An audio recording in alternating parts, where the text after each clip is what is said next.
wonten kalih napa lho? Wonten wigati punapa Nek Ayu. Aku dikerubungi Sajake kok kene to apane ora kaya. Hah? Kerupuk kowe ya iki. Nek ngomong karo Gusti Ayu ku aja ning kene. Lah yo ning Iki mesti suwe-suwe gulune loro lang ngene terus. Lah iki Kene lho, lang ngene lho. Nggih. Kene. Ora kok rumah saukat mulai gula senengan jama iki. Gaweane kok wis sampun. Wah, sampun. Sampun kapun kok resiki danten TV kulkas model. Sik ta niki. Nggih. Kepiye? Kowe iki maling apa? Loh. Bendoro kan tadi dia kan ngomong. Ngomong wis cara Jawa. Tadi kan ngendika, anu wae ditolong diresiki tak resiki kabeh to, Cak. Lah resi-resi dak ora dikon ngedol. Kon ngelapi.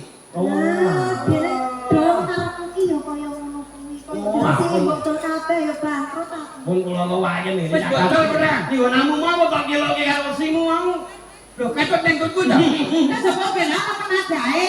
Itu lah dene yo. Kowe iki malah aku dadi penadang. Sing pertama nggih pun kula jabuti kabeh kok sik sukete.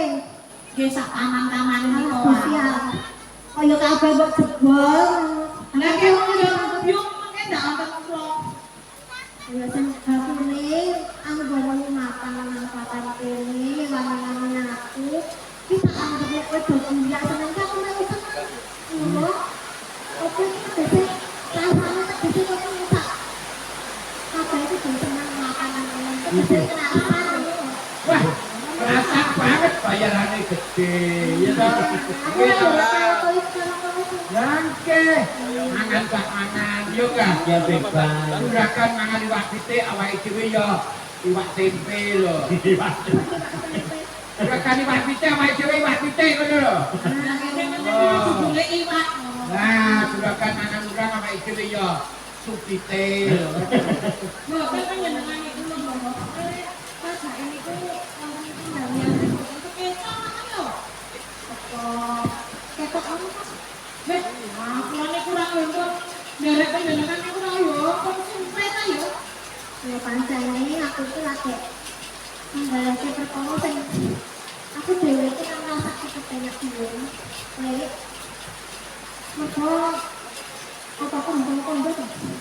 Kok tak yo wis nyempur Kenapa belak-belakan mawon? Niki abdi niki lak pun kados keluarga kiambak to. Pun barangkali lho ya. Kita bisa memecahkan persoalan ini kan ngono.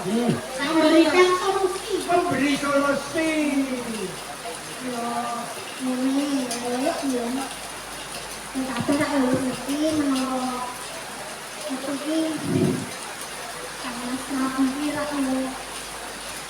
Ye sama malih, kowe ngarep di kok malih kok kowe modo.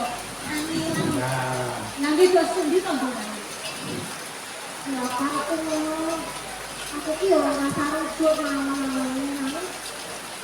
sangat aku tetap iku anak garwa jadi sari Dari itu. tekan saat ini manggonan kapan ini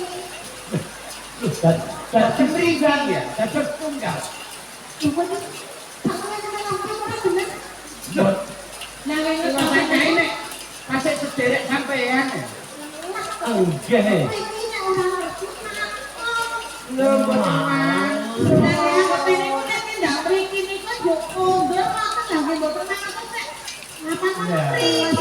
Kok betul-betul ora sanggup. Dadi bojo siji ora Kenggarwa wis bojo meneh didadekke tunggal kali panjenengan. Karepe ngoten. Kuwi ora apik. Karena nek duwe bojo loro dadi siji, kuwi nek gelut ora ono sing misah. Kudu goleke bojone telu. Sing siji wasit. Kuwi piye to? Piye to? Loro sumpet aja Lho, telu. nek loro cak, nek iki do gelut sing misah sapa? Sing bisa ya aku. Lah kok sing siji kan bingung nek telu kan sing siji misah. Lah sing siji loro kan damai, sing siji sama lah. Ora nambah-nambah iku ngono kuwi lho Pak. Kudu loro wae wis lho ayo. Yuk, iki kuwi dalan itu jeneng dari buneke rasane kok malah tambah iki wedi. Iki Pak saiki lah aku tak pengen ngerti nek kowe dadi aku. Ono kowe marak tumindak aku. Wah, nek kula dadi jenengan nggih mesti jijiki nggih to. Yo gilane wong mboten duwe untung. Ora diuntung kok dadi ratu. Kami nek niku. Rupane koyo ngono. Ana kula dadi sampean yang mesti iya to. Malah nemen. Lah ngene miturut kula niki lho loro. Oke, yo nggih tuku hale lah mereka sampun tuku sampun kelantaran. Nggih. Mau kok setitik kok yo penjenengan kadek nanti ngono lho. Ya kepire sopo yo. Tak lakoni tak sabar-sabarake rasaku rebahan anggone sama sekolah karo dateng iki kok sari.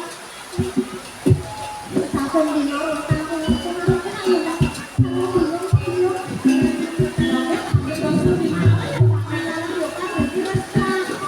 Ini yo angel lho, saiki Bapak tahu kan.